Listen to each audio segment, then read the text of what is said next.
Ladies and gentlemen, we're on location at Magnetic World with the East Coast legend himself who needs no introduction, but I'll give one anyway. Classified. What's happening, my man? This is it, bud. How are you?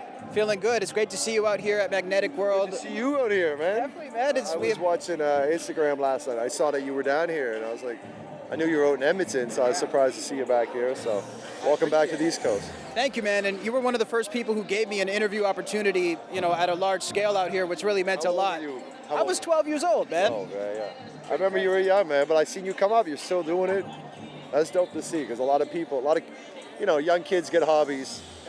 A lot of them are just like to have for a year or two, but it's cool to see, you were passionate about it then, still doing it, still out here, and congrats on everything. I know you've been putting a lot of work in, man. I've been watching. Means a lot coming from you, man. Thank you, seriously. I've been paying attention, so. That means a lot.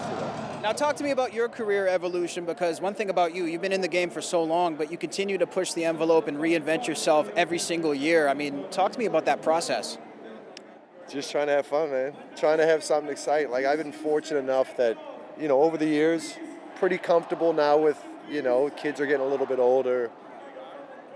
It kind of gives me an option and a choice to kind of do what I want to do. Take the tours I want to do, go do the festivals I want to do, put out the records I want to put out. Even doing everything independent now, where I've been on, always having my independent label, but have it going through a major like Universal or Sony. The last few years, the last two records have all just been independent myself, working with the team, putting a team together, and just having fun with it, man. Like, once it's not fun, that's when I'm kind of like, let me just step back. And even now, like after this record, I've been pushing hard, doing a lot of content for the last year or two, harder than I've ever gone on the content thing, videos, everything. That I got to step back. Like, okay, I'm going to step back on the classified thing. Still produce for other artists. I'm producing a record for Quake, an album for City Natives, Brett Matthews, a lot of different stuff. But on the classified thing, I kind of want to step back for a couple years. And yeah. So what can people expect on the other side of that, do you think? I don't know. Okay, so it's something you're still trying to find out. That's the exciting side of it for me, is like, once this tour is done in November, December, I come back home, do Christmas, New Year, everyone tries to get fresh. I'm just going to take it from that day and see what happens. Yeah. Now, the one thing that people love about you in the East Coast is that you stayed in your home and you've been able to become... There you go. Yeah, yes, there you go. Classified one. That's how we do it on the East Coast. They just show up in the middle of interviews.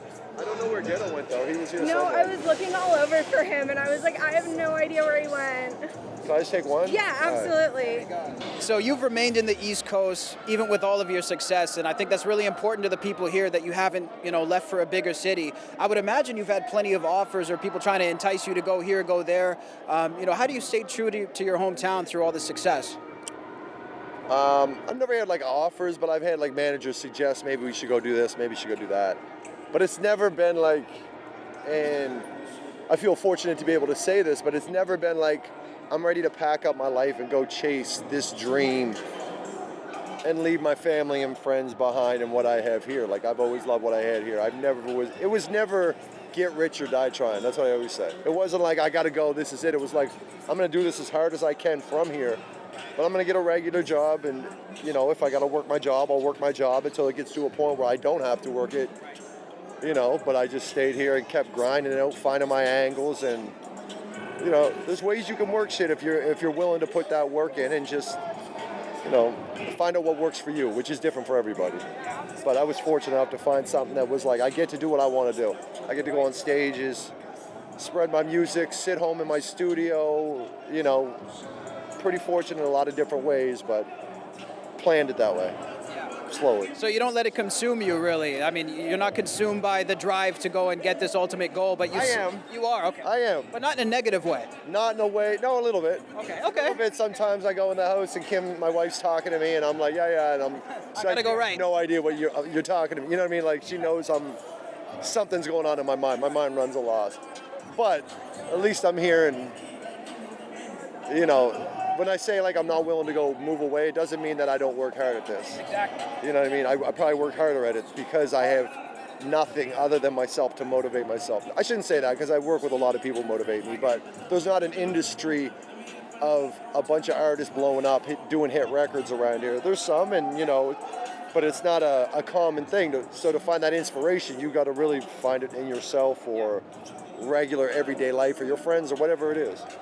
What's the hardest part, especially when you're so recognizable in your home city, of balancing the professional life with your family life and your everyday life? Because, I mean, you walk down the streets, you're seen as classified, but you don't seem to let that really get to you.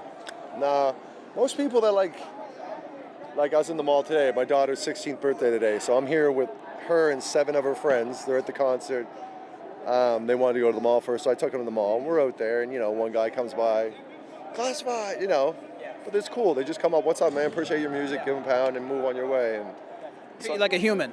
yeah. It doesn't get like I'm getting ran out of a mall, so it's never been weird like that. Sometimes there's been some weird things, but nothing that I don't feel like I couldn't handle. I don't need to walk around with a bodyguard. I don't need to. It's all love and respect. Now, to wrap it up, man, very lucky that way. Very lucky that, and people always say that, like, do you feel like you're underrated? Do you feel like you should have got bigger? And I'm almost like, I might be sitting at the perfect spot for an artist, of fortunate enough to money-wise support myself. Good a lot of ways there. Music-wise, I feel fulfilled, but I can still fucking jump in the car, drive to the grocery store, get a drink. So, definitely. but still get the hookups when I come to the concert that I can sneak in the there you back go. door and Got a waitress during the interview, you know what I mean? bring me drinks in the middle of the interview. So it's a nice balance of getting that taste of that fame, but still keeping it humble and keeping it real like it's been. I love that, man. And Classified, to wrap it up, we've been asking some of the legends here about their favorite rappers, their top 5. I know a lot of your influences, but if you had to give me 5, who do you got? Nas, obviously.